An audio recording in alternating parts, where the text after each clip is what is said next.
What's up, Raiders? It has been another long week, but we've got Bobby back with us, and we've got a new story, not as crazy long as the last one, that is DM Executes My Character, Session 1. This is gonna be really good or really bad. Like, why would you... Why would you do that as a dungeon master? I can think of a couple reasons, but they're like extreme. Drama for the gravitas of the The story. player's just his character is just not. He's not thinking. He's just doing shit. Like, oh, I'm gonna go attack the guards. That type of shit. Okay. I'll fuck around, find out. Yeah. Situation. That's but to do that, I guess set the tone on session 1. I've been playing D&D for almost 9 years now, as both a player and a DM. I've had my fair share of ups and downs, but this situation has bugged me for a long time, hoping to get some outside opinions on what happened.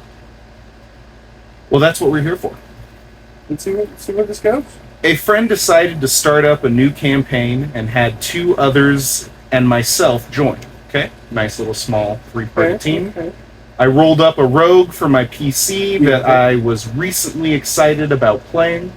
Kind of a street rat that got picked up by a gang, now served as a jack-of-all-trades type. As I was talking about my backstory with the DM in Session 0, he told me to make a second character just in case.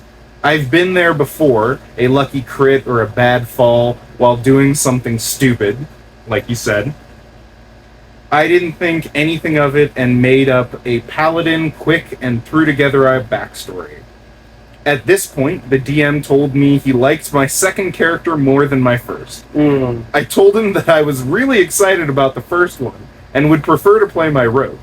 He didn't fight it, so I thought that was the end of the issue. No. I already see where this is going. I'm already on the player's side. Oh no. Cut to session 1. We are stuck in an island city that is overrun with undead. Fun. Okay. They roam free at night and retreat to the sewers during the day. Our first mission was to earn money to afford passage off the island by hunting undead in the sewers. Interesting. I like it. Our trio descended and fought an assortment of zombies and skeletons before encountering a lone undead figure. The DM told us it looked stronger than the ones we had fought previously. He later described it as a buffed white, which is way too tough for 3 level 1 adventurers. Of course, we had no way of knowing this beforehand. Okay, yeah, white's like CR. That's pretty high. It's like a CR like 6 or a CR 8, I think.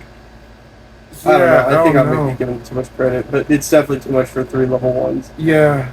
We attacked it. Our fighter took front line and hit pretty hard.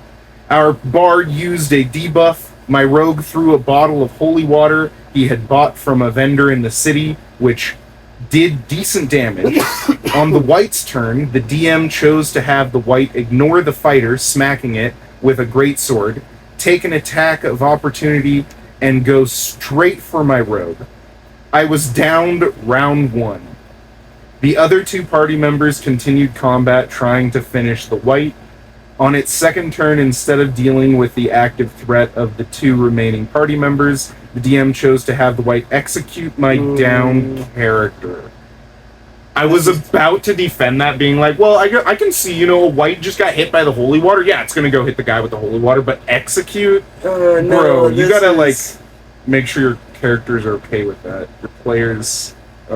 Well, player death is one thing. But this DM from the get-go really wanted that pally out there. Yeah, enemy death by fuck around find out, sure. But, straight executing? Yeah. Wouldn't you prefer me, clear that with you guys? That, oh yeah, my enemies may, straight up try and murder you after you're down. Personally, I don't care. Personally, I can go one way or another, but as long as it's justifiable. This is not. Yeah. If you've still got 2 other characters attacking this thing, no, deal with the active threats. Yeah. I kid you not, he described it as impaling my body on its spear before hurling it into the wall. Being level 1, this did more than my max HP while I was down, so I died instantly. Yeah, splattered bug on a windshield. Damn. The remaining party ended up defeating the white and returning to the surface. Obviously, I was unhappy with the situation. I had spent lots of time on my character, and I felt unfairly targeted. When I brought this up to the DM, he said we weren't supposed to fight it, and was trying to teach us to run away. In my opinion, it's hard to run away from a fight when you are targeted and downed in the first round. Valid. I'd love to hear opinions from other points of view. Thanks for reading. No, that was straight targeted by the DM, just based off the comments he was saying. Yeah, that's rough. That's even it being completely from your perspective. Like, if the DM like told you that he liked your secondary character and then does that, I don't know what else you're supposed to think. I don't know what else your dungeon master's goal was. It was done on round 1. Yeah, that's no. I can defend a lot, but Not to mention, that's not something I can defend. His other 2 party members did end up defeating the white. Yeah. So, like, you didn't teach them a lesson either. You just killed their rogue. Rogues are one of my favorites to play. So I fully understand, like, well, no, I want to play this rogue. But for a 3-man party, a paladin will make it a little more balanced. Though. What were the other 2 classes again? They were a bard and a barbarian. No, a fighter. Okay, a bard, a fighter, and a rogue. Yeah, depending on... It sounds like the bard was built for, like, debuffs, buffs, that kind of thing. Yeah. So that's useful. So you still need to get your healer. Yeah, it's... Well, I would consider healing in with that for a bard build. Well, I mean, if he's taking all buffs and debuffs spells, then he might not have any heals. That's fair. That's what I was thinking. Instead of the fighter, it should be a paladin, and then I would rather have a sorcerer than a bard. A paladin, a sorcerer, and a rogue. That's a party right there. But guess what? As the dungeon master, unless you're clearing that with your players session 0, you shouldn't dictate their classes. You shouldn't tell them to write up a second character just in case. Tell them to have a backup plan. Just, at least from my experience, you tell someone to write up a backup character, they're going to plan for the worst. And they might even, like, lean into it, which always turns, at least in my experience, into, like, a self-destructed, suicidal party member. And it derails everything. So... unless your dungeon master is a bit crazy, what I would just say to them, if you're still going to be playing with these guys, is your next backup PCs, do not tell your dungeon master what they are. Just keep them from him. If he's like, oh, well, I need to know and be prepared, it's like, well, last time I gave you one of my backup characters, you murdered my current character. Just be like, I don't want to jinx it. Yeah. That way you can keep playing with them. But that's... Yeah, you're not the asshole. I am completely on your side. Mm-hmm. That was crazy. Hopefully, everybody else down in the comments agrees with you, so definitely let us know.